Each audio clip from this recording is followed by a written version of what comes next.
Bom dia para quem é de bom dia, boa noite para quem é da boa noite, boa tarde se você acabou de chegar e viu o sinal no YouTube e está vindo assistir mais um Bate-Papo Mayhem. E hoje vai ser mega especial, porque hoje a gente está fazendo em conjunto com a Taberna dos Argonautas do Espelho de Circe, e para isso eu vou chamar minha querida Ingrid Grundy. Como é que você está? E aí, galera, boa noite. Representando aqui a Taberna dos Argonautas e a galera do Espelho de Circe. Muito feliz de ter essa collab aqui entre a gente, do Mayhem também, né? E muito feliz que a gente vai entrevistar essa pessoa maravilhosa, que é a Lidiane, que sempre vem trazendo novas informações sobre a comunicação não violenta, né? Então, estou muito feliz de estar aqui hoje. Obrigada. Maravilhoso. E a nossa convidada de hoje está assim extremamente importante, né? Ela é hermetista, tem tudo a ver com o que a gente fala, mas ela não é grão-mestre de nada dessas coisas. Ela trabalha no profano, na parte mais densa e terrível de todas, e por isso que o trabalho dela é tão importante, né? Então eu queria dar boa noite, Lady Del Montes, como é que você está? Olá, boa noite, gente. Estou um pouco ansiosa que elas veio. Eu até falei, quando a Pri me chamou, eu falei, já estou ansiosa, Pri, isso uma semana. Muito obrigada, grata por estar aqui, né, com toda essa galera. Tem uns rostos que eu conheço, tem alguns rostos aqui que eu vi de assistir às suas palestras aí. Bom, e antes da gente começar tudo, a gente pede para o convidado falar da jornada dentro do mundo mágico, tal, hermético, ocultista, como é que começou. E aí, no teu caso, é um assunto super diferente, super importante, que chama comunicação não violenta, né? Então, como é que foi a tua jornada até você chegar nisso? Eu comecei, né, pela educação física. Eu sou formada em educação física, eu fiz a faculdade, tudo. Eu me formei, eu tinha 21 anos, então eu saí da escola, já entrei na faculdade. Foi bem desafiador, porque eu era uma pessoa, ainda sou uma pessoa tímida, mas eu era muito tímida. Então eu me tornei professora assim, tá bom, deixa eu ir para ser professora e agora o que eu faço com tudo isso? Só que o que me motivou a ser professora foi o karatê, né? Eu fiz karatê durante 5 anos, cheguei à faixa marrom, acabei saindo porque eu precisava fazer a faculdade, os treinos batiam, né? Era o mesmo horário, e aí eu precisei sair. Mas foi o karatê que me motivou e me levou para a educação física. Aí eu me formei e eu fiz estágios sempre em escola, né? Escola particular, escola pública, e depois eu fui me contrataram numa ONG. Eu fui chamada para trabalhar numa ONG por uma professora que já estava nessa ONG, né? Era uma ONG focada no basquete, que era um instituto passe de mágica. Então eu comecei lá, comecei como auxiliar, depois eu me tornei educadora, depois eu entrei no Instituto Família Barrichello, que é a segunda ONG. Eles são muito parceiros, né? Pelo menos era, o passe de mágica acabou. Então só está o Família Barrichello agora. E foi lá que eu conheci a comunicação não violenta, né? Eles viram uma necessidade de acolher os educadores e também melhorar o nosso atendimento, a nossa maneira de se conectar às crianças, aos adolescentes. Então, eles trouxeram capacitações, cursos, para a gente melhorar a nossa comunicação, melhorar a nossa inteligência emocional, melhorar a maneira que a gente olhava para a criança. Então, eles trouxeram as MMs, né, que é assim que a gente chama as mediadoras, que ajudaram a gente nesse processo. E aí, a partir disso, eu me encantei, porque eu já tinha uma questão com relação à comunicação não violenta. Eu falo que o meu avô já fazia isso e nem sabia, né? O meu avô, ele era o cara que mediava os conflitos da família, era o cara que não levantava a voz para nada. Ele conseguia arrumar estratégias ali, conseguia fazer a família resolver os problemas a partir de uma conversa. Não precisava falar alto, não precisava xingar, e ele fazia isso muito bem. E isso numa situação de interior, bem interior, lá no Piauí, onde não tem policial, eles tinham que se virar, né, para organizar tudo ali na comunidade deles. Então, meu avô tinha muito esse papel. E eu sempre admirei isso, né? Sempre admirei muito o meu avô. E aí foi onde eu me conectei mais ainda, foi através da comunicação não violenta que eu aprendi a observar, a me entender melhor, porque eu sempre fui muito violenta por causa da minha criação, né? Eu tive uma criação bem violenta, sofri várias violências, então eu era uma pessoa muito reativa, muito na defensiva. Se não fosse a comunicação não violenta, eu talvez nem estaria aqui, porque eu estaria muito fechada no meu mundo. Então, a comunicação trouxe essa oportunidade de eu olhar para mim, entender as minhas necessidades e começar a fazer essa transformação. E a partir daí foi quando eu passei até a melhorar a minha forma de dar aula, a maneira de olhar para os meus alunos, entender o que é deles, o que é meu, porque eu pegava muito para mim os problemas deles, eu queria resolver, tirar a criança da situação e eu não podia fazer isso, né? Eu não posso fazer isso. Então, a comunicação não violenta entrou na minha vida, sim, através da ONG, através de projeto social, e me ajudou em toda a minha área, né? Eu também dou aula de treinamento funcional, dou aula voltado para algo mais bioemocional, através da atividade física, e hoje eu também estou migrando para as terapias alternativas, onde a minha ponta da flecha, vamos se dizer, é a comunicação não violenta. É com isso que eu quero, né, aprimorar e trabalhar cada vez mais. Então, a comunicação não violenta foi o que me salvou de todo o buraco que eu estava, vamos se dizer, emocionalmente. Porque quando eu me entendi as minhas necessidades, consegui conviver melhor com as pessoas em volta de mim e passei a ver o mundo de outras formas, né? Mudei o meu olhar sobre as pessoas e sobre mim mesmo. Então, essa foi a minha trajetória. E também aí com a ajuda também do meu marido, que trabalha, né, que gosta muito dessa questão do hermetismo, foi através do grupo aqui, que também eu vejo que tem muitas coisas a ver, então eu vou conectando, vou filosofando também junto com ele, e aí eu estou nesse processo, estou vivendo essa trajetória aí. Maravilha. E agora a grande pergunta, né, que é o que é comunicação não violenta, né? E aí ele tem um nome, comunicação não violenta. Então, em algum momento, alguém colocou esse nome, criou, né? Porque teu avô fazia isso sem saber, mas depois teve um método e tal. Então, eu vou dividir em duas perguntas. Então, a primeira seria o que é comunicação não violenta, e aí seria como é que começou isso. Aí vê como fica mais didático para responder. Então, a comunicação não violenta, eu nem gosto muito da palavra comunicação não violenta, né? Eu utilizaria talvez outra, comunicação da conexão, não sei. Mas a comunicação não violenta, ela traz essa questão de eu conseguir me conectar com o outro, né? Me conectar com o outro, ter uma relação mais compreensiva. Então, eu compreender, entender as necessidades do outro, entender por que o outro age como ele age, entender a história que ele traz e acolher isso, sem deixar de lado as minhas necessidades, sem deixar de lado aquilo que eu sinto e aquilo que é importante para mim. Então, é fazer essa conexão para a gente conseguir desenvolver a nossa empatia, essa empatia mútua. Então, a comunicação não violenta, ela traz esse sentido, é uma conexão com o outro. E quem criou esse método, né? Quem trouxe esse nome, comunicação não violenta, foi o Marshall Rosenberg. Eu sou ruim, tá, gente, no inglês aí, me perdoem. Ele criou isso nos anos 70. Ele era um libriano, ele era libriano, o Marshall. Então, isso para mim já ajudou ele aí nesse caminho. E ele se incomodava com a situação do bairro que ele vivia, na comunidade que ele vivia, que era um bairro com muita violência. Então, isso incomodou muito ele.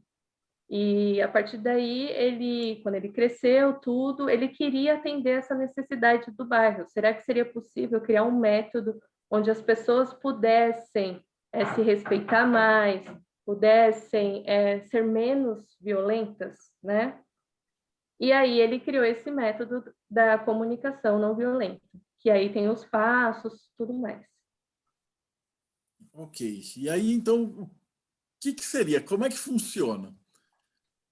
Então, na comunicação não violenta, a gente fala muito sobre os 4 passos, né? Que é o observar, o sentir, perceber as necessidades e fazer o pedido. Então, a gente engloba tudo isso. Quando eu observo, eu vou observar o quê? Eu vou observar a situação. Então, eu estou num conflito ali. Aconteceu um conflito, a primeira coisa que eu faço, eu paro, vou respirar e vou observar aquela situação.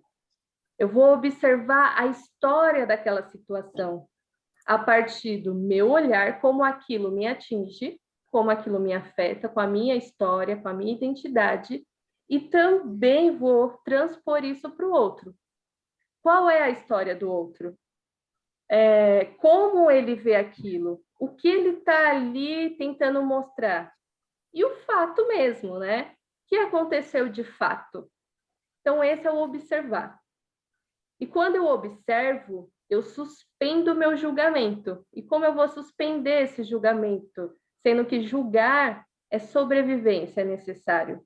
Eu gosto de separar a palavra julgamento para juízo de valor. Então, o juízo de valor ele está conectado com o nosso mapa de mundo. Aquilo que eu aprendi quando eu era criança, quando eu fui para a escolinha, depois eu fui para o Fundamental 1, né, Fundamental 2, ensino médio, fui para a faculdade, eu fui construindo uma bagagem de cultura, conhecimento, maneira de interpretar as coisas. Então, a partir daí, eu vou fazer o meu juízo de valor, né? Normalmente, o juízo de valor sempre está no passado, é aquilo que a gente viveu. Então, a gente precisa trazer para o presente. Quando eu estou presente, e como eu sei que eu estou presente? Todo mundo está sentado, eu acredito. Observa, será que você consegue sentir os seus glúteos, o seu bumbum aí no sofá, na cadeira? Isso traz o estado de presença. Então, quando eu estou presente, eu consigo observar o fato sem fazer esse juízo de valor. Olhar de fato para a pessoa e para a situação ali. Depois, a gente vem para os sentimentos. Então, eu preciso identificar os meus sentimentos, porque a situação, né, aquilo que eu precisei observar, gerou emoções. Então, aquilo ali aconteceu alguma reação no meu corpo. Eu falo muito que as emoções estão na percepção do corpo. Então, eu fico ansioso, eu fico agitada, meu coração acelera, meu pensamento fica acelerado ou começa a vir um monte de imagem. Então, meu corpo está falando comigo. Então, são as emoções que estão ali tentando falar comigo. E aí, depois, vem os sentimentos. Então, o que tem por trás de tudo isso que eu estou percebendo no meu corpo? Que nome eu daria? Ah, raiva. Tem a raiva, mas o que está por trás da raiva? O que está além da raiva? Então, a gente precisa também destrinchar isso. Raiva, medo. O que está por trás do medo? Então, são sentimentos, mas tem algo a mais por trás disso. E aí a gente precisa se conectar. E como a gente se conecta? Eu falo que um exercício muito bom é você parado, sem colocar a mão no coração. Tenta ouvir os batimentos cardíacos. Vocês podem tentar fazer isso agora. Tenta ver se vocês conseguem ouvir os batimentos cardíacos de vocês. Vai, uns segundinhos, nem vou falar nada.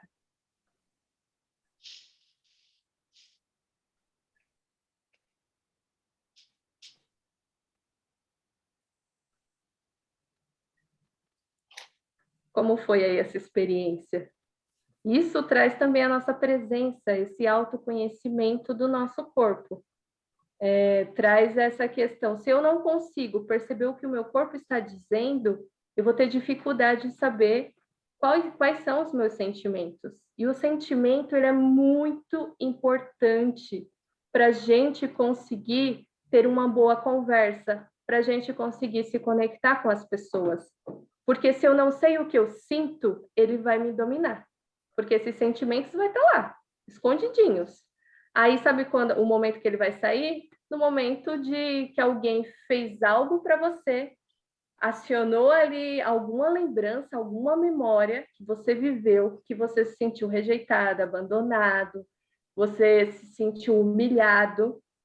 E aí esses sentimentos vêm, mas eles vêm com tanta força que você coloca para fora de uma maneira tão violenta que as pessoas não esperam. E aí elas têm uma reação também violenta. E aí você se desconecta. Então o sentimento ele tem um controle muito grande sobre nós. Porque quando eu entendo os meus sentimentos, eu tenho uma boa escuta. Quando eu ignoro os meus sentimentos, eu não consigo escutar o outro. Tá Eu acho fazendo muito sentido? doido isso.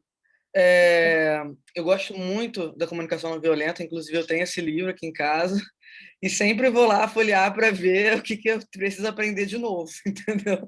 Porque a gente esquece, né? Se a gente não ficar olhando e tudo mais, né? Eu queria fazer uma pergunta para você. Você acha que essa inteligência emocional, pelo que você falou, né, que vai desenvolvendo conforme você vai entendendo a comunicação do outro, entendendo seus próprios sentimentos, você desenvolve uma espécie de inteligência emocional, né? Tipo, vai aumentando, você consegue também criar um eu observador com mais facilidade. Você acha que isso também ajudou bastante a sua caminhada mágica? Ah, com certeza, porque eu acredito, né, na minha visão aqui ainda muito iniciante de magia, eu acredito que para você ser um bom mágico, né, se a magia é tudo que a gente vive, né, acho que foi a Kátia que falou isso uma vez e para mim fez muito sentido. A magia está em eu colocar o lixo lá fora. Então, eu também tenho um sentimento ali, eu também tenho uma emoção. Como é para mim colocar o lixo para fora? Como eu vou dar? Qual o sentido que eu vou dar para isso? Então, me ajudou muito, porque eu posso colocar o lixo com raiva, ou eu posso colocar o lixo porque é uma necessidade, é uma questão da casa. Todo mundo precisa fazer, mas se eu estou disponível naquele momento, eu vou lá e levo.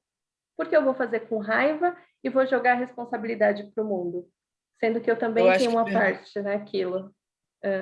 ferramentas de conexão também são uma forma de magia, né? Pô, ajuda pra caramba. Não Exatamente. acha, Marcelo? Com certeza. Eu tô só observando. Eu fiz umas anotações aí que tem a ver com ar, água, fogo e terra, né? Ela tem que falar das outras duas. Depois já tem umas perguntas boas aí para fazer, mas primeiro termina. Ainda tá faltando dois passos. Sim. E ficou claro os sentimentos? Faz sentido? Se não fizer, também não tem problema, gente, tá? Necessidade. Então, eu entendi o sentimento e aí eu preciso entender as minhas necessidades. Quando tem um sentimento, é porque tem uma necessidade ali que foi atendida ou que não foi atendida. Então, eu preciso saber o que eu preciso. Se eu não sei o que eu preciso, como eu vou expressar isso para o outro? Como eu vou pedir algo que eu não sei? Sendo que quando eu peço em julgamento, em acusação, em interpretações, e isso me desconecta do outro. Então eu preciso saber o que eu, né? Preciso saber o que eu preciso, as minhas necessidades. Não é só comer, tomar banho, que isso é universal, todo mundo precisa disso, de segurança. Mas quais são as suas necessidades? Onde você quer chegar? Você precisa ter um objetivo ali na sua vida também para você se identificar, identificar essas necessidades. Então, isso também é um processo de autoconhecimento e inteligência emocional. E para isso, você vai precisar meditar, tirar um tempo para você, escrever. Você vai precisar saber quem é você, qual é a sua identidade, né? Qual história você escutou quando era criança? Qual é o seu mapa de mundo ali? Qual é o livro da sua vida até agora que mostra quem você é? Quais são as necessidades que você precisava antes e hoje você não precisa mais? Porque você tinha uma necessidade quando morava com seus pais, quando você casou, as necessidades mudaram. E aí? Será que você tem consciência desse processo? Então, quando a gente observa, a gente sente, a gente também tem essas necessidades. E são as necessidades que normalmente geram os conflitos. Porque eu preciso de uma coisa, gera um sentimento e eu não falo. E quando falo, falo cobrando, acusando, sem assumir a minha responsabilidade nisso tudo. E aí vem os conflitos, né? E aí, depois da minha necessidade, agora eu sei o que eu preciso, eu sei quais foram os sentimentos que gerou, e eu observei a situação. Agora eu sei fazer um pedido. O pedido, ele é muito importante. Então, se eu não sei o que eu preciso, o meu pedido pode sair de uma maneira tão violenta e tão difícil para o outro escutar, que às vezes a gente quer que o outro dê o mundo para a gente. Só que o outro não consegue, tem necessidades que o outro nunca vai atender, que só a gente consegue atender. E tem necessidades que dá para compartilhar, que é possível dentro da nossa convivência. Quando vivemos em grupos, a gente precisa fazer combinados, a gente precisa fazer pedidos, e o pedido também é preciso de ajuda. Às vezes eu não consigo lidar com a situação.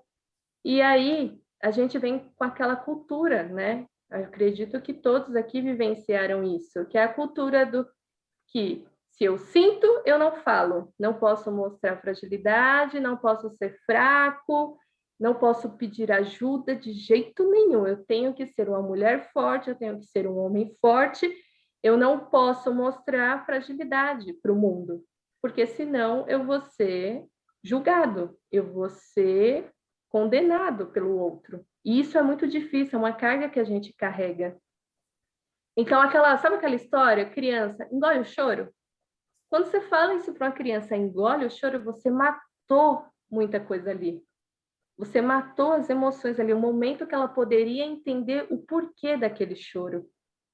Então, entender os meus sentimentos, as minhas necessidades para conseguir fazer um bom pedido é a chave para uma boa convivência, para eu conseguir ter um ambiente em harmonia e eu conseguir estar em paz comigo, porque eu vou entender que eu não preciso ser perfeito, que eu posso errar e que eu posso ser criativo, eu não preciso seguir o que os outros fazem. Então, a comunicação não violenta, ela tem esses 4 passos, né, que a gente fala, que vocês viram que dá para se aprofundar bastante, dá para a gente cavar, que a gente vai se aprofundando cada vez mais. E é isso, a Ingrid falou, a gente sempre precisa ir lá reler. Comunicação não violenta é assim todo dia, você vai treinar, e você tem que treinar, não tem como. É o momento que você está numa conversa, e aí você percebeu que foi violento, você falou, opa, deixa eu voltar aqui, volta a minha presença, me desconectei, o que eu preciso fazer para me conectar de novo com a pessoa? Isso é uma pergunta muito interessante. O que eu preciso fazer agora para me conectar novamente, se eu me desconectei? Ou eu estou lá no conflito, a pessoa está falando, o que eu faço bastante é, eu vejo você. Eu faço isso mentalmente. Eu vejo você. Quando eu falo eu vejo você, para mim, pelo menos, é como se abrisse uma tela assim em volta da pessoa. E eu começo a entender, a ouvir o sentimento dela. O que ela não está dizendo, eu começo a traduzir. É como se entrasse uma legenda ali. Qual é o sentimento? Qual é a necessidade? O que ela precisa naquele momento? E isso é treino. Quanto mais eu pratico, mais fácil fica ver essa tela em volta da pessoa. Eu tô aqui abismado porque eu fiz umas anotações, porque esses são os 4 verbos mágicos, né? Do querer, calar, saber e ousar. Só que eles são colocados de uma outra forma, que é até mais interessante ainda, né? Porque antes de você querer, saber, ousar, o calar vem antes de tudo.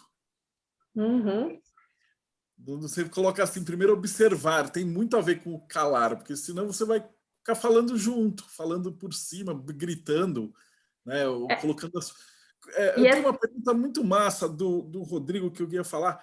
Como é que a gente faz para conseguir fazer esse calar, né? Com uma população muito reativa, né? Que está vivendo como um robô de bate-volta de internet e tal. Como é que tem essa dificuldade de você trabalhar com a autoconsciência? Então, esse calar-se, né, que você trouxe, e aí respondendo o Rodrigo, meditação é uma coisa que ajuda muito. Essa coisa de não é que eu vou silenciar a minha mente, a gente tem uma visão muito deturpada da meditação. Eu não calo a mente, eu acolho as imagens que passam na minha cabeça.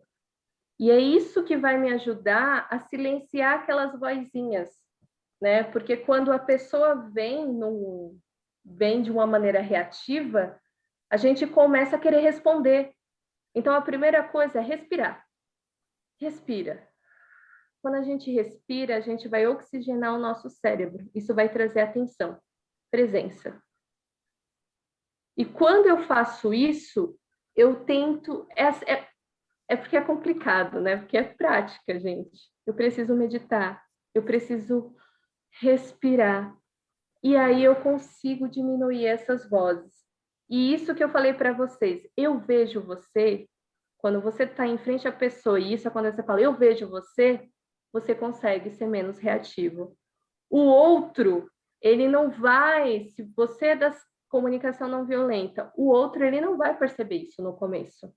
Ele vai achar você um chato, vai falar, lá vem o comunicação não violenta, lá vem o mediador de conflito, o chato. No começo você é visto assim, porque você vai falar, você vai tentar sempre se conectar com o outro, e o outro no começo ele não vai entender. Outra forma de você conseguir diminuir essas vozes é parafrasear. O que é o parafrasear? É repetir aquilo que a pessoa trouxe, porque quando você repete, além de você escutar melhor, para entender o que ela está querendo dizer, a pessoa também tem a oportunidade de corrigir o que ela disse. Então, você está dando a oportunidade da pessoa falar, não era isso que eu queria falar isso. Não sei se respondeu, Rodrigo. Ok. Eu tenho uma pergunta aqui da Gabi Aguiar também, né? Como é que lidar com pessoas que estão querendo acelerar o seu pedido de ajuda, né? Às vezes a pessoa vê que você não está muito legal e fica ali na sua cola te perguntando se está tudo bem. Isso às vezes me gera uma certa raiva, porque é um momento que eu não estou conseguindo me comunicar muito bem. E aí eu não conseguir me comunicar muito bem me gera raiva, né? Eu preciso do meu tempo e essa dificuldade. Então, como é que exercício que ela poderia fazer para conseguir resolver isso? O exercício mais prático é falar do seu sentimento no momento mesmo, expressar para a pessoa. Porque se isso te traz raiva, por que te traz raiva? Então você vai se perguntar, por que isso me traz raiva? Qual é a história que está aqui em mim que eu não gosto quando as pessoas fazem isso? E você precisa expressar o seu sentimento, né? As pessoas, a gente tem muita dificuldade de estar no conflito, porque o conflito, o foco é o sentimento.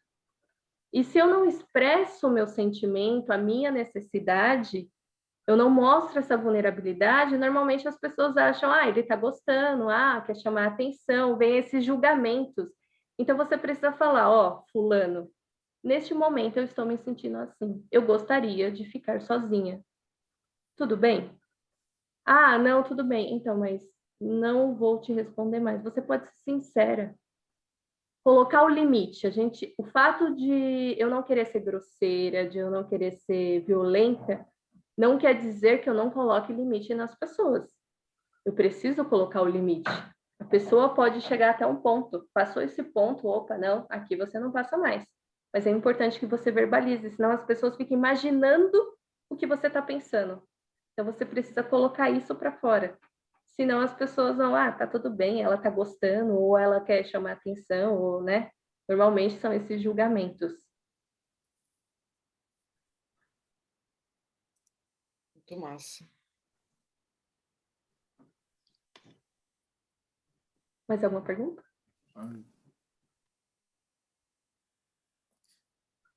Tem aquilo da Jéssica Branco. Ela falou assim, você acha que quando nos aborrecemos com o defeito do outro, esse defeito pode ser algo da nossa natureza que não aceitamos? Então, é aquilo, tudo que tira a minha paz fala mais sobre mim do que a outra pessoa, né? Então, se tira a minha paz, se está me aborrecendo, quer dizer que me conectou com algo, eu tive alguma conexão ali, com alguma coisa que eu vivi, com alguma experiência, com alguma necessidade que não foi atendida. E isso traz essa irritabilidade, essa raiva pela atitude da pessoa. E aí eu preciso ir lá na minha identidade. Preciso entrar lá comigo e entender que sentimento me gera isso, né? Tô irritada, mas tem outros sentimentos? Qual é a minha necessidade? O que eu preciso neste momento? Se você conseguir responder isso, você já consegue acessar, talvez, foi algo que a pessoa, seu pai, a sua mãe falou, e aí a pessoa reproduziu naquele momento e já te conectou, e aquilo te trouxe muita irritabilidade, raiva, angústia, e você acabou projetando no outro. Isso é muito comum, é isso que acontece no conflito. Estamos falando de sentimentos no conflito. Quando a gente está falando de sentimento, os dois lados, ou mais, vai depender de quantas pessoas estão ali naquele conflito, vai trazer toda a história deles, todos os sentimentos, frustrações, e aí gera aquele caos. Então, a gente precisa conseguir sair disso. E como a gente sai? Por que isso está ativo em mim? Por que isso me trouxe essa reação no meu corpo? Então, sempre se perguntar, a gente tem uma tendência a querer sempre resposta. Resposta a gente tem, todas. A gente não tem as perguntas certas. Porque se a gente tivesse as perguntas certas, ficaria muito mais fácil de entender as respostas que a gente tem. Nossa, muito esclarecedor isso tudo que você me disse. Isso muito maneiro mesmo. O Rodrigo, ele fez uma pergunta. Qual o perfil do público da ONG nesse projeto de comunicação não violenta? E como é que você faz esse trabalho, né? Como é que você desenvolve esse trabalho? Então, na ONG, o perfil acho que são dos alunos, né, Rodrigo, que você está falando? Não? Dos professores? Não, qual o perfil do desenvolvimento do trabalho da ONG? Tá, entendi. O perfil nós, educadores, né? Então, são os educadores, mais os auxiliares. A gente tem a autonomia e liberdade de montar as nossas aulas.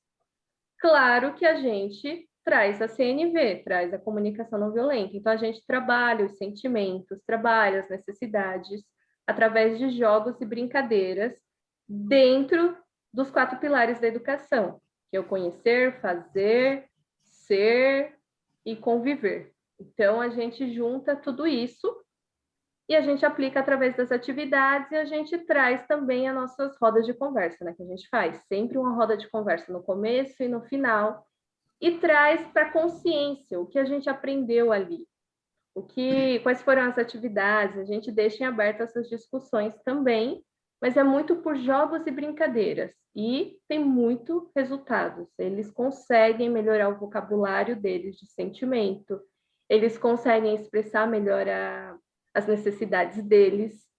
Teve uma vez uma aluna que ela abriu assim a vulnerabilidade dela para o grupo inteiro, ela tinha 12 anos, de como ela se sentiu porque um colega fez algo que ela não gostou e ela jogou isso na roda. E aquilo ali para a gente foi um diagnóstico que trabalhar os sentimentos, as necessidades, os pedidos, o observar faz muita diferença para a gente conseguir mediar melhor os conflitos entre as crianças.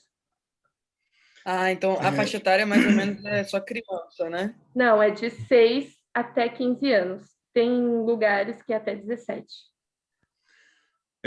Eu estava escrevendo uma outra pergunta aqui, aí o Marcelo me liberou o microfone. Nós estamos vivendo um período de Covid-19, de distanciamento social, isolamento social, e os meios de comunicação hoje são as redes sociais. É uma comunicação escrita, às vezes vídeos, áudios.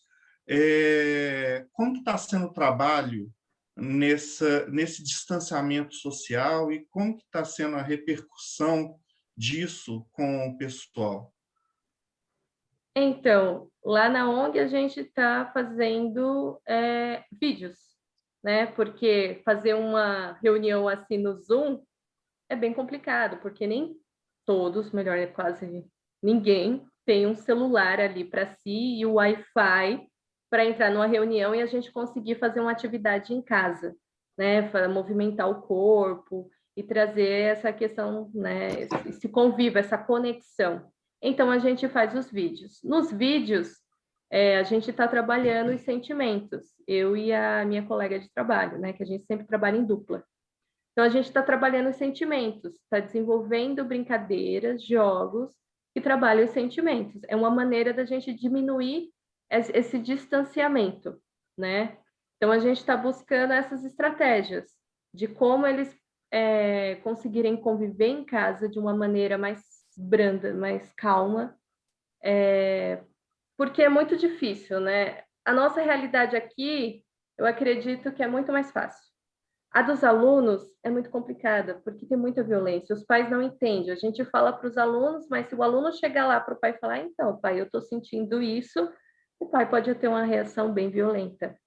Então, por isso que a gente também trabalha com as famílias, né? A gente tem assistente social, a gente tem psicólogo. A psicóloga consegue fazer uns acompanhamentos em pequenos grupos, não é muito, mas a gente já consegue melhorar isso. E a assistente social sempre está em contato com as famílias, pelo grupo do WhatsApp. Então, é fazer vídeo, como você disse, escrever é muito complicado, porque muitos nem sabem ler, nem interpretam direito. Então, normalmente a gente manda vídeos para as famílias, para eles conseguirem entender aquilo que a gente quer passar. Quando você... Desculpa te interromper, Marcela, só para completar aqui. Quando você está numa sala de aula, você tem um retorno diretamente ali do aluno no tete-a-tete. O corpo fala, você vê as expressões, você nota uma dinâmica ali. Mas agora, nesse isolamento social, como está sendo o retorno desse trabalho? Porque existe um abismo ali gigantesco e você não tem um retorno de 100% do impacto que você está dando. O retorno que a gente tem é através dos pais agradecendo, dos pais dando algum feedback. É muito pouco os pais que dão esse feedback, mas os que a gente tem, eles sempre estão agradecendo tanto a ONG quanto o local que a gente atende, porque na ONG a gente faz uma parceria, né, com o CCA, que é um local de convivência de crianças e adolescentes, no contraturno da escola. Lá eles são alimentados, né? Eles têm atividades também, e a gente faz essas parcerias para facilitar também o nosso trabalho para atender esse público, e direto no público bem vulnerável. Então, é através desses parceiros que a gente tem esses feedbacks dos pais, é através de mensagens no grupo do WhatsApp, é isso que a gente vai estar tentando como estratégia. E agora a gente também, com o guia do estudante, né, que a gente manda um guia de estudante com atividades, são 8 atividades, para eles poderem fazer em casa. Então, tem imagens, tem a parte escrita, a gente tenta escrever o mais simples possível e básico, para eles entenderem essa atividade. E a gente está mandando uma avaliação com carinhas, sabe, emoticons? Tipo, como foi essa atividade? Foi muito bom, eu fiz... a gente fala até as linguagens deles, sabe? As gírias deles lá, e coloca as carinhas, e eles vão assinalar. Então, essa vai ser outra forma da gente avaliar como está sendo essas atividades. Então, é assim que a gente está buscando estratégias. A gente faz uma coisa, vê se dá certo. Não dá certo, vamos para outra. A gente vai se reinventando, porque a gente precisou se reinventar. Para mim, essa parte mais complicada de todas é descrever os sentimentos, né? Que a gente apanha muito. Eu experimento isso tentando ensinar astrologia quando você precisa definir certinho aquele ponto do sentimento. Então, o cara vai falar assim, ou a criança, ou quem está nessa comunicação não violenta, ela vai falar assim, eu estou triste, ou falar assim, eu estou com raiva, ou eu estou angustiado, eu estou melancólico, eu estou deprimido. Então, existem várias pequenas nuances assim, que a língua portuguesa é vastíssima, né? E você tem palavras para definir até aquele fio de cabelo da separação exata do que quer dizer, né? Mas como é que começa isso? Vocês dividem em grupos de emoções principais, depois vão subdividindo? Como que é feito isso no comecinho?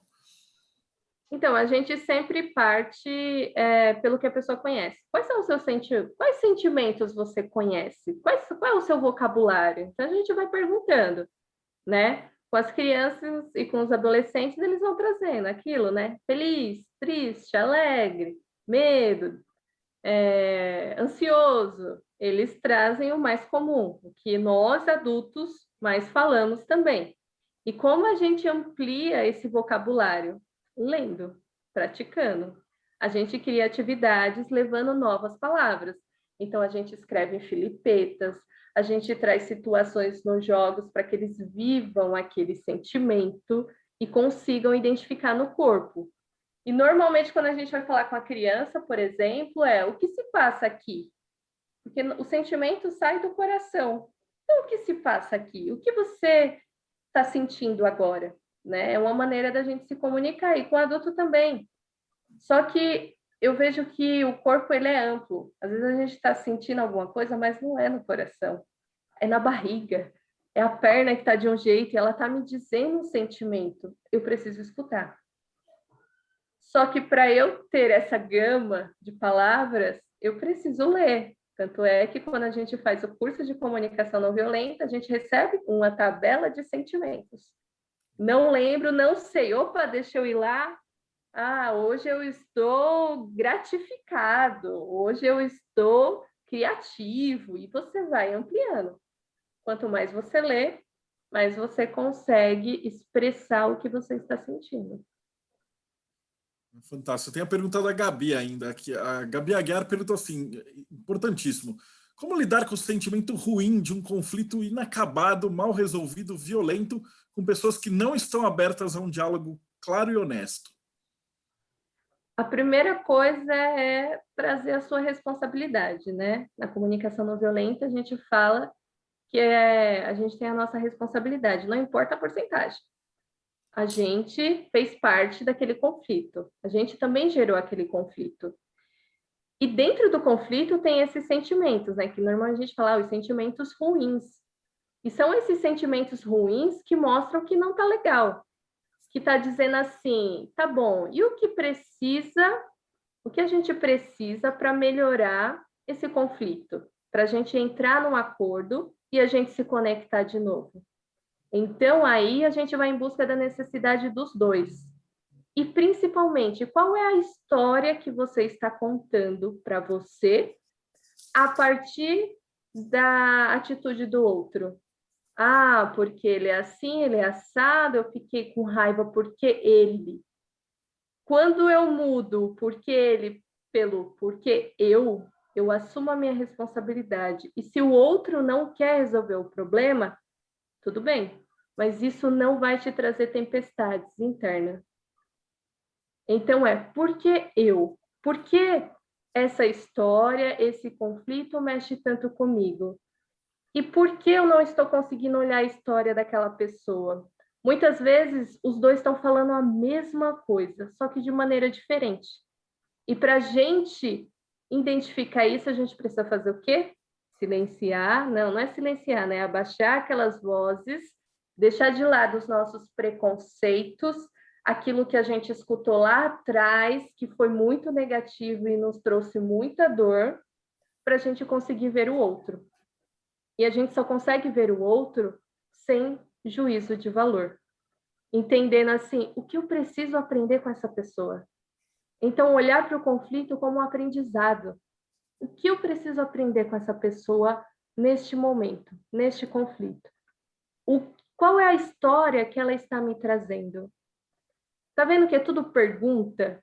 Se a gente ir com as respostas que a gente já criou, a gente se desconecta, a gente não consegue manter um vínculo e dificilmente resolver um conflito, resolver uma briga.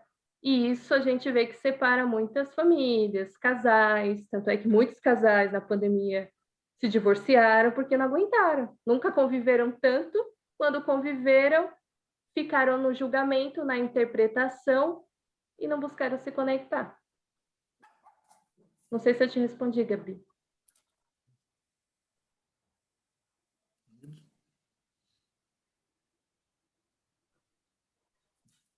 Tem uma pergunta aqui do Cristiano: como lidar com pessoas que têm prazer em tirar a paz dos outros, aqueles que mexem direto com você quer tomar seu espaço? Como professor, eu vejo isso muitas vezes. Tem aluno que não gosta de você de jeito nenhum e está lá assim, te pentelhando toda vez que você entra. Aí, como que lidar com esse tipo de gente? A primeira coisa é, por que eu dei esse poder a essa pessoa? Se essa pessoa faz isso comigo, eu dei o poder a ela.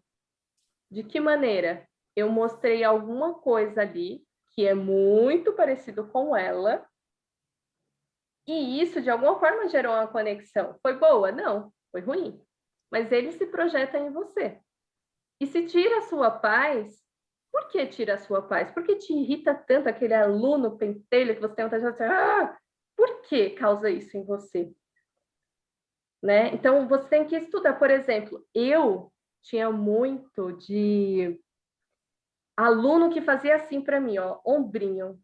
Nossa, eu queria pegar um negócio e jogar na cabeça da criança. É um pensamento ruim, mas eu não sou santa. Tinha esses pensamentos. Até hoje eu tenho que me controlar. E sabe onde eu fui descobrir por que eu ficava assim, com tanta raiva? Porque eu fazia isso com a minha mãe. A minha mãe falava uma coisa e eu fazia isso. E qual era a atitude da minha mãe? Jogar algo em mim. Ela acertava? Não, mas jogava. Ela ficava pé da vida. E eu peguei essa característica da minha mãe. E foi muito difícil para mim assumir isso. Falar, nossa, olha o que eu fui pegar da minha mãe, o que eu odiava. Eu rejeitava isso na minha mãe. E é isso, nós professores, né, convivendo com outras pessoas, a gente está com o marido, a esposa, com os amigos, alunos que a gente precisa, eu acredito muito nisso, porque eles trazem dificuldades, sentimentos que a gente precisa trabalhar em nós. E os sentimentos ruins, aquilo que desperta, é algo para dizer assim, opa, você precisa olhar para isso. Olha para isso, tem alguma coisa que não está legal. Por que a pessoa conseguiu tirar a sua paz? Qual é o sentimento que está envolvido? Que história você está contando para você? Qual é a história? Ah, que eu sou ruim, que eu não sou bom nisso, que fulano tem inveja de mim, que... Não, olha para você. Quando você identifica isso, você vai perceber, foi aí que eu dei o poder para a pessoa. E aí a pessoa sempre vai tirar a sua paz. E sabe o que é pior? O outro percebe o que tira a sua paz. E ele vai atazanar. Porque ele também tem a mesma coisa que você. Nossa, os meus alunos, eu falo, gente, eu era assim, igual eles, por isso que eu fico assim. Eu era igual aos meus alunos, os alunos rebeldes, né? A gente fala os porra louca, era igual. E aí a gente precisa olhar para isso, né? Que a gente foi reprimido. A gente teve uma educação bem difícil também nas escolas. Eu tinha uma professora na primeira série, que ela entrou uma vez na sala, bateu a porta e eu quase caí. A cadeira virou, porque eu me assustei de tal forma, e aquilo me afetou, porque eu fui reprimindo. Então, a gente precisa olhar para a nossa história, porque a nossa história diz muito sobre a nossa atitude, como a gente vê, como a gente sente, quais necessidades não foram ainda atendidas. E muitas vezes são necessidades que estão lá na sua criança, na criança que está ferida. Às vezes é um abraço, às vezes é ser reconhecido, ser ouvido. Então, a gente precisa ser adulto, e para ser adulto, a gente precisa se conectar com todos esses sentimentos. Muito bonito o que você falou, sinceramente, porque a gente esquece, né? A gente vai ficando mais velho, a gente vai perdendo a noção de como todas essas coisas da infância marcaram a gente de uma forma com que faz que a gente tome atitudes que às vezes a gente não reconhece, né? De onde que vem, de fato, né? Então, esse olhar para o nosso passado, eu acho que é muito importante. E é muito legal escutar isso de você hoje, assim, porque é sempre um movimento de relembrar né? Essa criança muitas vezes ferida, né? Muitas vezes, né? Querendo ser reconhecida, como você mesmo falou. A Vanessa mandou uma pergunta aqui, vou fazer para você, Vanessa Dias. Em ambientes corporativos, onde os conflitos muitas vezes não são verbalizados tão diretamente, mas são tão violentos e tóxicos, ainda como, sei lá, hierarquias, como é possível aplicar a CNV, né, a comunicação não violenta? Então, tem muitos mundos, né, empresas que já estão adotando a CNV, né? Eles contratam pessoas para fazer esse trabalho com toda a equipe. E normalmente é os lugares mais difíceis de você conseguir implantar a CNV, porque o pessoal é bem resistente. Exatamente por essa questão, tem uma competição muito forte, e muitas vezes você tem que separar ali em pequenos grupos para conseguir ir estruturando e mediando esses conflitos. A dica que eu daria, né, já que no ambiente não tem comunicação não violenta, se você tem esse conhecimento, se você tem essa vivência, minimamente, é saber o que é seu, o que é do outro, buscar olhar, ter um olhar mais empático. Eu sei que é difícil, mas ter um olhar mais empático sobre o outro, porque o outro não vai mudar. Quem muda é você, só você pode mudar. O outro não vai. Então, se você ficar esperando do outro, hoje eu aprendi comunicação não violenta, e aí eu vou chegar lá no meu espaço e vou falar os meus sentimentos. Você pode filtrar quais sentimentos você vai falar, quais pedidos você vai fazer de acordo com o ambiente que você está. Você não precisa abrir seu coração, toda a sua vulnerabilidade e esperar que as pessoas entendam, porque elas não vão entender, elas vão te achar que você é louca e surtou. Porque é normalmente isso, as pessoas expressam o que sentem, elas são surtadas. Então, olhar para você. Se algo te causa uma angústia, uma agitação, ou te gera um desconforto, olha primeiro para você e entenda. Por que isso já é ativa em mim, né? Por que isso ainda está vivo em mim? Então, olha lá para você, para sua história, muda o seu ponto de vista, muda a maneira que você vê a situação. Quando a gente muda, olha por outra perspectiva, as coisas ficam mais leves. Principalmente quando é um trabalho que a gente gosta muito, né? A gente gosta tanto daquele trabalho, o ambiente não é agradável. E aí outra coisa é olhar seus valores. Quais são os seus valores? Respeito, reconhecimento, olhar os seus valores e ver se você está violentando um desses valores. E a partir disso você consegue tomar melhores decisões nas suas atitudes. E o mais importante, não guardem, gente. Sentiu que precisa falar, mas está bem. Estou muito nervoso agora, não dá. Pausa. Pede licença. Fulano, eu não consigo falar agora. Então se retira. Você vai evitar uma tempestade, uma guerra, pedindo essa pausa, né? Para poder refletir, ver como você vai colocar seus sentimentos, suas necessidades. E você fazendo esse movimento, as pessoas que estiverem atentas e se conectar a isso, elas vão começar a reproduzir. Só que isso é um trabalhinho de formiguinha. Então, a dica é, olhe para você, não espere nada do outro, porque o outro não vai mudar, e comece a agir de acordo com o que você acredita. Não deixa de ser você, não deixa a sua autenticidade, e não deixe de verbalizar aquilo que você precisa para as pessoas, porque as pessoas precisam saber, senão elas vão passar do limite. E, caso preciso, peça ajuda. É muito bom isso que você falou, porque eu acho que os problemas que a gente tem de comunicação, muitas vezes, eles se dão não pelo que a gente acha normalmente, né? Tipo, quando a gente quer falar algo que é difícil para outra pessoa escutar, e a gente pensa, não vou falar porque isso vai machucar o outro, né? Essa situação pode ser muito pesada para você passar para o outro. Mas, ao mesmo tempo, a gente esquece que, na realidade, se a gente trabalhar essa maneira de como a gente vai comunicar a pessoa, né, do ocorrido, seria muito mais simples e talvez essa pessoa não se sentisse mal se a gente soubesse comunicar, né? Então, eu acredito que isso possa dar problemas em círculos de amizade ou trabalho também, né? das pessoas não trabalharem a forma com que elas falam, né? Era mais ou menos isso que você também estava falando, né? Você falou sobre acolhimento também, achei muito interessante, porque eu lembro que a gente já conversou, acho que foi na Roca, sobre empatia e simpatia. E eu queria que você falasse um pouco sobre a diferença de empatia e simpatia e como isso modifica no acolhimento, né? Numa relação entre pessoas, né? Tipo, seja amizade, enfim. Então, a simpatia é quando eu pego tudo que a pessoa sente, sabe? Eu pego para mim, é meu. Eu sinto tudo que a pessoa está sentindo. Essa é a simpatia. Eu vou pegar tudo aquilo e aí eu vou começar a falar sobre mim e não sobre escutar o outro. Eu vou começar, nossa, fulano chega assim, eu bati a minha canela na mesa. Aí eu chego, pego aquele sentimento e falo para o outro, nossa, mas você não sabe, eu quase quebrei a minha cabeça, porque o seu problema é maior do que o outro.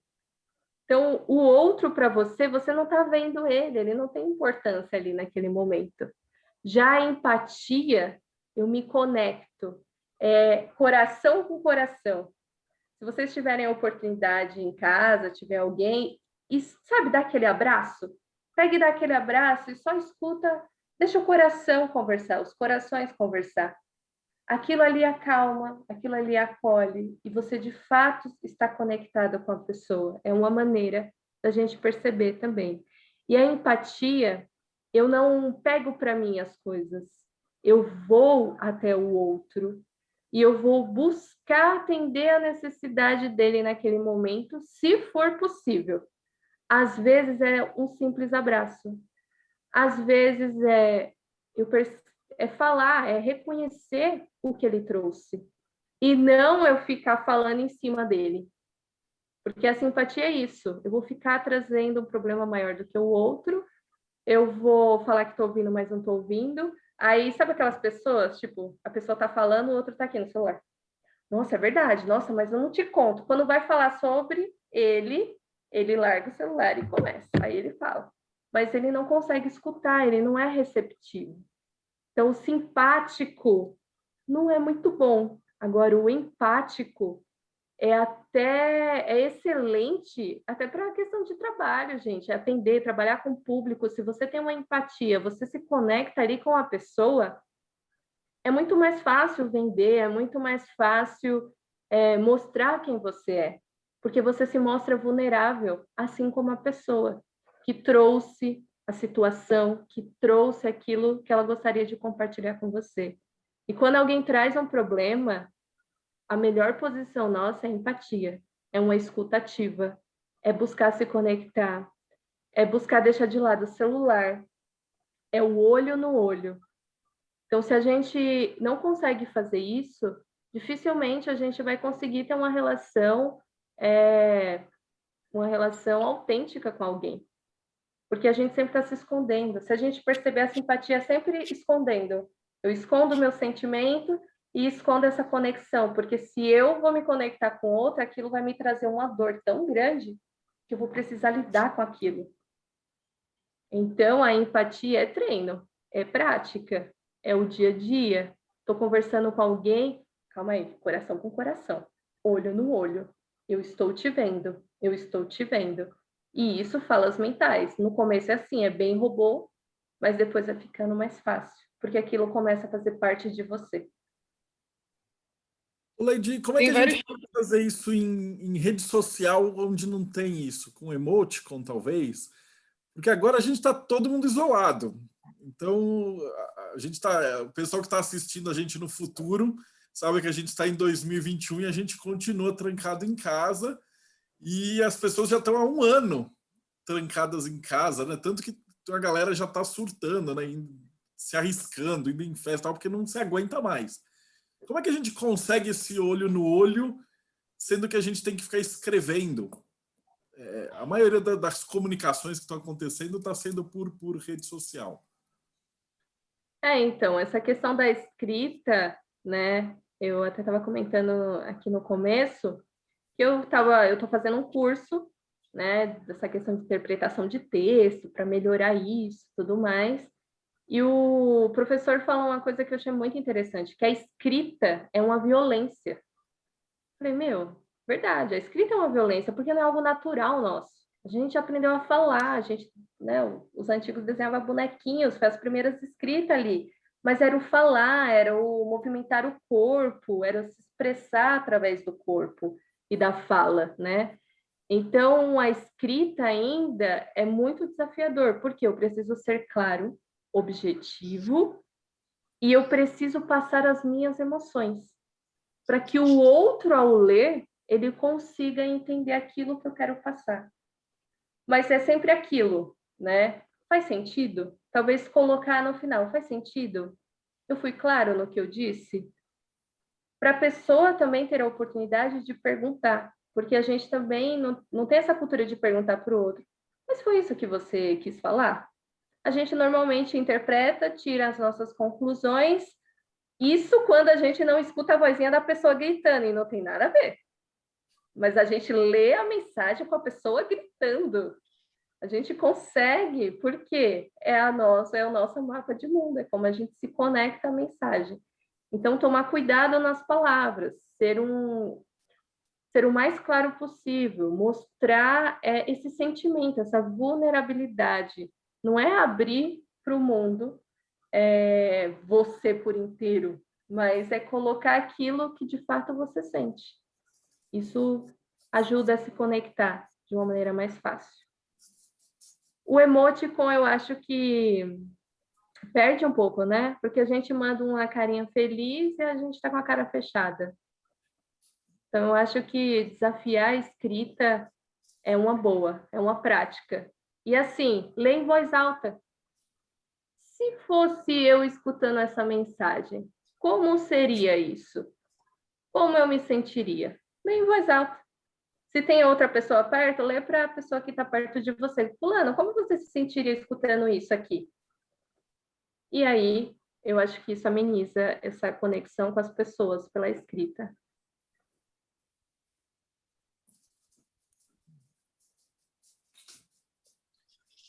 Ingrid, você tinha fazer uma pergunta?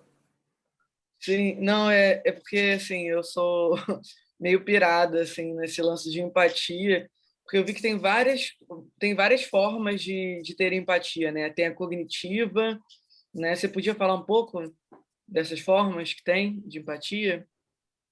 São Eu não 5, não me... são? São 5, eu não me aprofundei nessas, então eu não vou falar, porque eu não me aprofundei nesse tipo, eu falo muito no geral mesmo.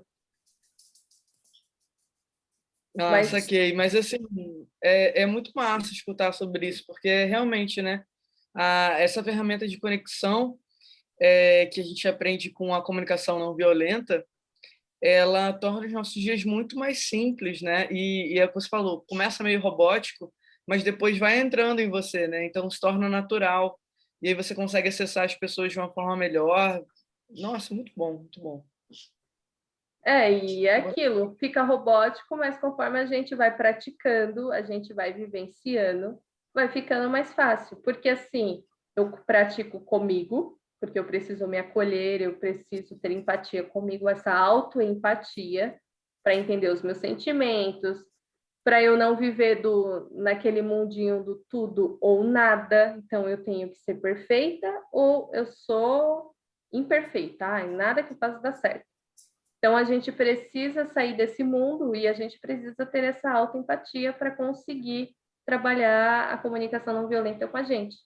E quando a gente faz isso de forma interna, fica muito mais fácil passar isso para as outras pessoas. Você tem algum livro que você possa indicar para a gente começar, além do Comunicação Não Violenta, que possa ajudar a gente nessa caminhada? O próprio livro da Comunicação Não Violenta é um bom livro para vocês começarem a entender e estudar mais um pouco. Outro livro é Vivendo a Comunicação Não Violenta, porque é um livro que traz muitas vivências, casos que o Márcio conta, que é bem legal. Um outro livro que eu estava lendo recentemente como é o Diálogos Difíceis. Não, Conversas Difíceis. Conversas Difíceis. É muito bom também. Porque todos esses livros, eles vão complementando, vão juntando, e aí vai ficando mais fácil de entender o que é comunicação não violenta. Poxa, maravilha. A gente está quase chegando no finalzinho da gravação, depois a gente vai abrir para as perguntas aqui do pessoal, mas assim, o último conselho que a gente sempre pede para o convidado é que conselho que você daria para a pessoa? Então, o cara acabou de cair de paraquedas no YouTube, leu isso aqui, assistiu essa palestra, ficou fascinado e não sabe por onde começar. Então, que conselho que você daria para alguém que quer começar a comunicação não violenta? Eu diria para ler esse livro sobre comunicação não violenta. É a primeira coisa que eu indico, porque ali tá os passos, né, os 4 passos, tá bem aprofundado e você começa a ter uma noção. É um livro que você precisa ler com paciência, né? Não adianta ler rápido, porque você não vai conseguir absorver tudo que você gostaria, mas seria o primeiro livro. Depois, você poderia buscar um lugar para fazer um curso, se você se interessar muito, para conseguir ter essa vivência com outras pessoas também, fazer essa troca. Isso é bem legal, porque normalmente nos cursos tem muitas atividades de você se colocar no lugar do outro, e aí tem o passo a passo, você percebe o sentimento, necessidade, faz pedido. É muito legal. Então, a vivência é muito importante, não só a leitura. E uma pergunta do Atos, tem alguma dica para quem tem criança em casa? Como proceder para não reprimi-las? A criança, né, ela traz as necessidades dela, e são necessidades muito simples. E a perguntar para a criança, começar a trazer isso para a consciência. O que você está sentindo? Se ela não tem esse vocabulário, você vai ajudando ela. O que você precisa? Quando você pergunta para a criança o que ela precisa, você já está criando essa autonomia, né? Da criança começar a tomar pequenas decisões, não querer fazer tudo para a criança, porque parece besteira, mas quando a gente quer fazer tudo por ela, a gente acaba reprimindo, acaba mostrando que a gente não se importa com o que ela precisa, com o que ela sente. E isso traz uma desconexão. Então, a criança não confia no adulto, a criança ela não vai mostrar as emoções ou até pedir ajuda. Então, essa questão de reconhecer o que ela sente, reconhecer o que ela precisa, dar essa autonomia, facilita a convivência, porque ela começa a verbalizar e começa a se expressar melhor. Fantástico. Então, a gente já chegando aqui no finalzinho, eu vou colocar depois os links dos livros que você falou aqui embaixo, tá, para o pessoal. E hoje a gente fez um Joy Ventura, né? Então foi Projeto Mayhem e Espelho de Circe. Ô Ingrid, o que é Taberna dos Argonautas e o que é o Espelho de Circe? Então, gente, a Taberna dos Argonautas é um projeto que a gente tem dentro do Espelho de Circe, que a gente fala que é uma janela, né? Uma janela para você conhecer o Espelho de Circe. Ela rola toda terça-feira, às 8 horas, ela é livre para quem tanto para quem apoia, para quem não apoia também pode participar. Então, é um lugar misto, né? Onde homens e mulheres são muito bem-vindos e convivem em uma harmonia tranquila, com muito respeito, entendeu? E a gente traz uma semana um filme para a gente debater, ou uma série, e na outra uma entrevista de alguém do meio da magia, né? Contando um pouco da vivência, um pouco da caminhada. O Espelho de Circe, ele é um coletivo que desafia você a ter um novo tipo de pensamento mágico, né? Um entendimento do mundo através de um viés de bruxaria, um olhar esotérico, um olhar mais humano também, né? Então, e dentro do Espelho de Circe a gente tem vários projetos para trabalhar isso, né? A gente tem a Roca das Moiras, que é um espaço apenas de mulheres, né? Para conversar sobre magia, vivência, compartilhar um pouco da história, é uma rede de apoio também muito bacana no Espelho. A gente tem um arco de Ulisses, que é só para os homens, né, para debater a masculinidade, e também sempre num viés esotérico, né, isso que é muito bacana. Então, a gente consegue ter uma troca que é muito importante para o crescimento com essa particularidade, né, de ter tanto um lugar misto, tanto um lugar só para homens, tanto um lugar só para mulheres, né? Além disso, a gente tem um Catarse que conta com alguns benefícios assim e que ajuda bastante o nosso trabalho, né? Então, dentro do Catarse, quem apoia, dependendo do apoio, tem direito à zine, né? Que a gente traz ali artigos de vários escritores do Espelho de Circe, sempre desafiando um pensamento específico, né? Que é o pensamento que vai rolar naquela zine específica. A gente também tem a oficina mágica, onde a gente aprende um pouco desde o zero, assim, né? Um pensamento mágico dos elementos, né? Como a gente desenvolve esse pensamento mágico em conjunto. E é muito bacana, acontece uma vez por mês também, para quem tiver a oportunidade de apoiar a gente, né?